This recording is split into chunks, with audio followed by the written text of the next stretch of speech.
Good evening and Merry Christmas. This is it's a little late, but I figured why not? I'd go over my favorite Christmas movies. Welcome to the HolmFront.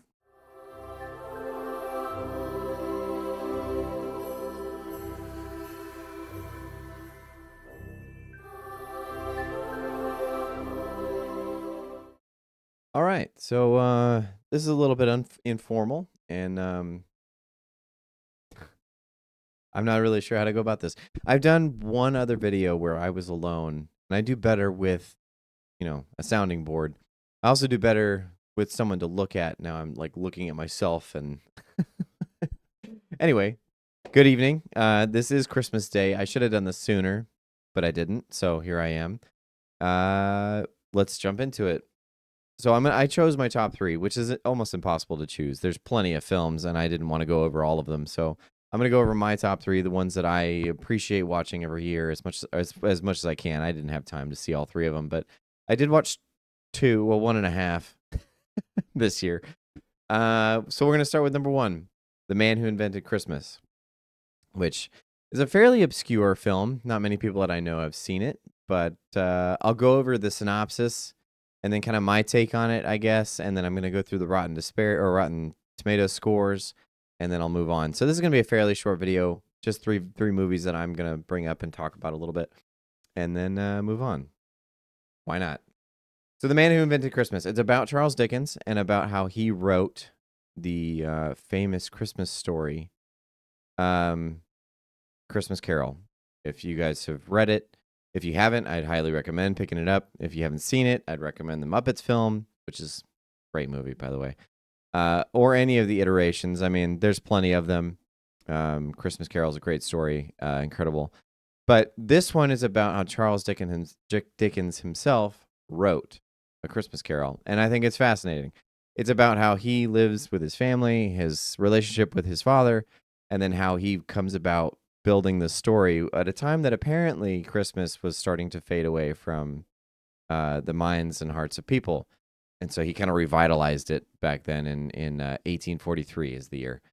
So I'm going to read the synopsis, and then I'll go over the Rotten Tomato score. This one is based on provided search result. Oh, blah. I don't know why I'm reading that.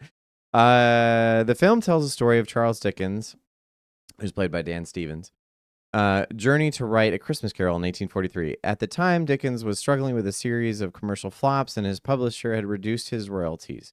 His wife, Kate, played by Morfydd Clark. I actually did not know that. Morfydd Clark is the one who plays Galadriel in the Rings of Power movie or a show on Amazon. Terrible show. She does a good job in this movie, though. Was expecting their fifth child, and he had incurred significant debts decorating a new house. Obviously was not very financially intelligent. His father, John Dickens, and mother, I guess she's not named, arrive seeking financial assistance. Inspiration strikes Dickens when he encounters various strangers, including a man who dismisses the plight of the poor and funeral attendee who utters the ironic phrase, bah humbug. Okay, so I'm not going to finish this whole thing because it's a long synopsis. Basically, it shows how he's inspired and then how he comes up with the characters, which is really fascinating. He locks himself in this room and kind of, I don't know, he delves into his imagination until a character appears. I think it's after he finds a name, and when he comes up with the name Scrooge, Scrooge appears and starts to talk to him and develops his character. It's a lot of fun. But on the journey of writing Christmas Carol, he goes through his own journey of finding redemption with his father and reconciliation with his wife, and there's a number of things in the film. Anyway, super heartwarming, great film. If you love A Christmas Carol, highly recommend this movie. As for the Rotten Tomatoes scores, this one is at a 79% for critics and a 78% for audiences, so they match. They both like it. I'm not really sure what it's missing, but that's not what this episode's about. So we're going to move on. My second choice on this list is a film called Krampus. So Krampus is a mythological character. I think he's from Germanic folklore. He is the opposite of Santa Claus or Klaus or whatever he's referred to, Saint Nick. He's the one who comes and will put the coal in the stocking or take the kid away. It's really dark. It's fun. Probably why I like it so much. But this story is about a kid who wants Christmas to be like it always was and can't get it that way. His parents are having issues. His family is not getting along as well. His cousins kind of hate him.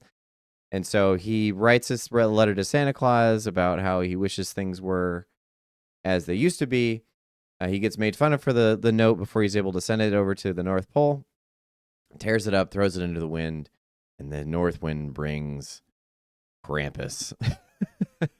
So the film is kind of like a comedy horror. I love this movie.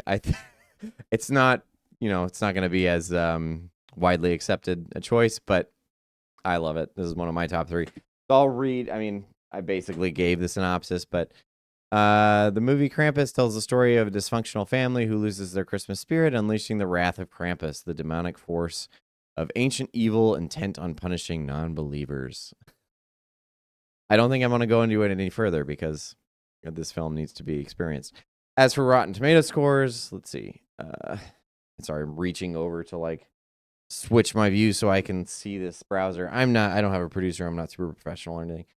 So it's at a 66% for critics. I'd have to ask Mitch why. I don't think he's... Oh, no, he did see this movie. I'd have to ask him what he thought. 52% for audiences, which I think is wrong. I think it adequately portrays and deals with the subject matter. Not quite as dark, but I don't think it should be as dark as the original mythology. So take it as you will. I recommend this film. Anyway, my third choice and final is a movie called Klaus, which is a Netflix-specific film. I don't know the whole backstory, but from what I understand, they were shopping it around, and Netflix finally settled on it. In my opinion, it's an instant classic. I saw it shortly after it came out on Netflix, 2019. I'll read the synopsis because otherwise I'll butcher it. Klaus is a 2019 animated Christmas comedy film that tells the origin story of Santa Claus. The film follows Jesper, a spoiled and incompetent postal academy student who is sent to the remote and isolated town of Smeerensburg, where he meets Klaus, a reclusive toy maker. So I'll take it from there. The toy maker... Well, actually, I don't want to give that too much away. So he's reclusive. He made a bunch of toys for his wife and the family they were supposed to start. Kind of a tragic backstory, but this guy Jesper wants to do something good for the town. So it's supposed to make him look good. He's trying to impress his father so he can leave this place, this isolated place, and eventually, Klaus breaks through to him. I'm trying not to spoil too much because I think this is a great movie. But Klaus breaks through to him, and then same thing, vice versa. Jesper breaks through into Klaus, and eventually Klaus becomes this figure, this Saint Nick, giving toys to kids at Christmas time. Anyway, I don't want to give too much away. The animation's really interesting. Apparently, it was revolutionary the way that they did it. And the story is super heartwarming. It's a classic, quintessential Christmas story. So highly recommend. As for the Rotten Tomato scores, we are sitting at 95% for critics and 96% for audiences. So they agree with me. Who would have thunk? As a bonus, I'm going to throw in Nativity Story, which is a fairly old movie. I think it's early 2000s. I'm going to actually pull it up on Rotten Tomatoes.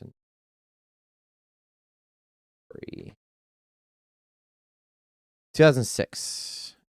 Oscar Isaac's in it. I think it's a really heartwarming story. It's original. What am I thinking of? The story of Christ when he came to be, and what inspires the Christmas story. Now, Christmas, there's a whole litany of stories about what Christmas actually is, why December 25th, et cetera, et cetera, et cetera. Probably not when Christ was born. I'm not going to jump into all that.